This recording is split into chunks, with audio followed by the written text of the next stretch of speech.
Good morning friends, welcome to সম্পদ Bora YouTube channel.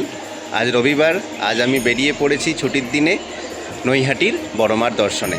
আমি তো দর্শন করবই, তার পাশাপাশি আপনাদেরও দর্শন করাবো। তো নৈহাটির বড়মার দর্শন পেতে গেলে প্রথম থেকে শেষ পর্যন্ত আমাদের সঙ্গে থাকুন, ভিডিওটি স্কিপ না করে দেখতে থাকুন। আমি নৈহাটি স্টেশনে নেমে নৈহাটি স্টেশন থেকে বড়মার মন্দিরের উদ্দেশ্যে রওনা দিলাম। প্রথমেই চলমান সিঁড়িতে চেপে আমি ফুট ব্রিজে উঠলাম, অর্থাৎ ওভারব্রিজ। এই ওভারব্রিজ ধরে কিছুটা এগিয়ে যাওয়ার পর 1 নম্বর প্ল্যাটফর্মে যাওয়ার যে সিঁড়ি বা রাস্তাটা রয়েছে সেটা দিয়ে ধীরে ধীরে আমরা 1 নম্বর প্ল্যাটফর্মের দিকে এগোতেই দেখলাম যে তখন 1 নম্বর প্ল্যাটফর্ম থেকে একটি ট্রেন শিয়ালদার দিকে এগিয়ে চলেছে। তারপর 1 নম্বর প্ল্যাটফর্মের ঠিক পাশ দিয়েই যে ছোট্ট একটি গলি রয়েছে, এই ছোট্ট গলিপথটা ধরে এগোলেই সোজা আমরা যে মেন রোডটি দেখতে পাচ্ছি, যেখান দিয়ে বাস, টোটো, অন্যান্য প্রাইভেট কার যাতায়াত করছে, সোজা দূরের দিকে তাকালে যে রাস্তাটা আমাদের চোখে পড়ছে সেটি হলো ঋষি অরবিন্দ। এই রোড ধরে এগিয়ে গেলেই বড়মার দর্শন পাওয়া যায়।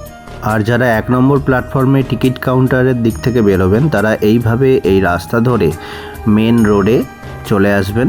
তারপরে ধীরে ধীরে মেন রোডে আসার পর ওই যে দূরে দেখতে পাচ্ছেন একটি মিষ্টির দোকানের নাম লেখা রয়েছে। মিষ্টির দোকানের নামটি হচ্ছে কি না মন্ডা মিঠাই। ওই মন্ডা মিঠাই মিষ্টির দোকানের পাশ দিয়ে যে রাস্তাটি চলে গেছে, এই রাস্তা বরাবর আপনাকে এগিয়ে যেতে হবে নৈহাটির বড় মায়ের দর্শনে। এই যে রাস্তাটি আপনারা দেখছেন, এই রাস্তায় কালী পুজোর সময় এত ভিড় হয়, এত পরিমাণে ভিড় হয় যে মানুষ হেঁটে পর্যন্ত যেতে পারে না। এই রাস্তাটা তখন পুজোর সময় প্রায় ব্লক থাকে। আর এই রাস্তা ধরে সোজা এগিয়ে যেতে যেতে আপনারা দেখতে পাবেন রাস্তার 2 ধারে অনেক দোকান এবং প্রসরা সাজিয়ে বসে রয়েছে, ডালা নিয়ে বসে রয়েছে মায়ের পুজো দেওয়ার জন্য। আপনারা চাইলে, আপনাদের মন যদি চায়, ওখান থেকে কিন্তু আপনারা আপনাদের ডালা সংগ্রহ করতে পারেন মায়ের পুজো দেওয়ার জন্য। তো আমি যেহেতু ছুটির দিন গিয়েছিলাম, শনি মঙ্গলবারে যাইনি, হ্যাঁ, তো সেই জন্যই ছুটির দিনে এখানে গিয়েছিলাম। ভিড় খুব একটা ছিল না। এখানে দেখুন আমার মতোই অন্য দর্শনার্থী যারা মায়ের দর্শনে এসেছে তারা ডালা এখান থেকে সংগ্রহ করে নিচ্ছে। নিয়ে আমি শেষ পর্যন্ত গেলাম অন্য একটি দোকানে, সেখান থেকে আমি পছন্দ করে একটা মায়ের অর্ঘ্য তুলে নিলাম। সেই অর্ঘ্য নিয়ে আমি এগিয়ে চললাম মায়ের দর্শনের উদ্দেশ্যে।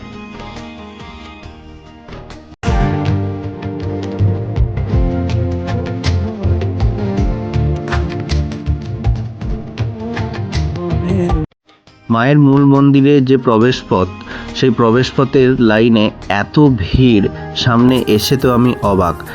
ডালার দোকানে আমাকে বলল বেশি লাইন নেই, তাড়াতাড়ি মায়ের পুজো হয়ে যাবে, কিন্তু আমি লাইন ধরে যতই এগোচ্ছি ততই দেখছি লাইন আর শেষ হয় না। আমি প্রায় শেষে লাইনে গিয়ে দাঁড়ালাম প্রায় 2 কিলোমিটার পরে। 2 কিলোমিটার পরে আমি লাইনে দাঁড়ালাম। আমার পুজো দিতে প্রায় সময় লেগেছিল 2.5 ঘন্টা।